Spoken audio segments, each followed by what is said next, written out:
Xo'p dostlar, 1401-ci ilin 3-cü ayının bugün Usta Məmməd neçəsi olur? 3-cü ayının 11-də oxuyam. Ben de Hüseyin Şərifiyəm, Usta Dəli Qərəqacının oğludur ki, ustadımız aşıqların nümayəndəsinin oğludur. Eşilən ellərimizin sağlığına.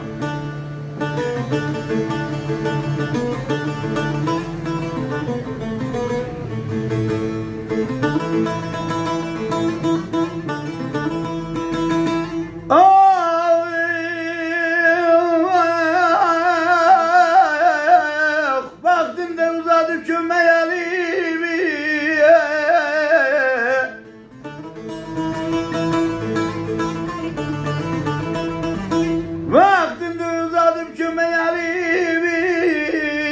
vermedim benim el dünyayı, el dünyayı, el dünyayı.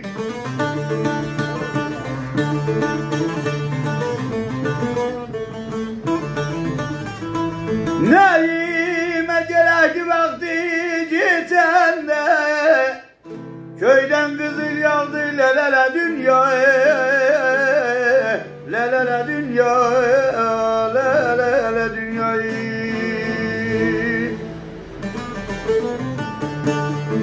Neyime geredi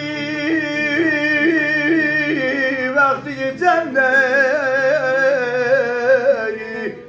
köyden kızıl yağdı la la la dünyayı. Eller var olsun.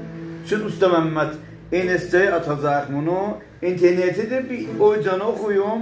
Ağam Usta Dəli'nin de sağlığına Qərəqacının.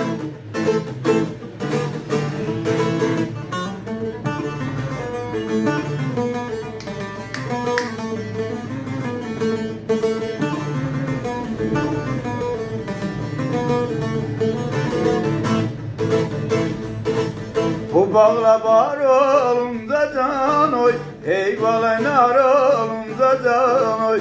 Bu dağda var olumda can oy, eyvalaynar olumda can oy. Dilase deli gülüm can oy, sen bana yar olumda can oy.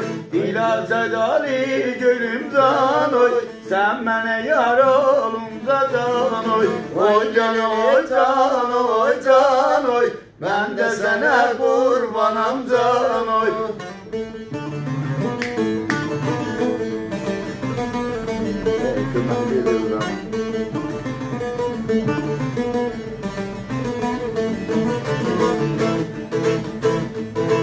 Karşıdan yar geliyor can oy, köyüne gider geliyor can oy.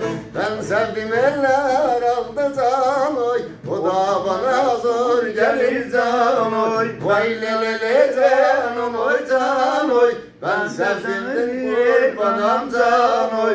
Oy canım oy canım oy can oy, kız ben sana heyranam can oy. Can baymaklar kızıl be.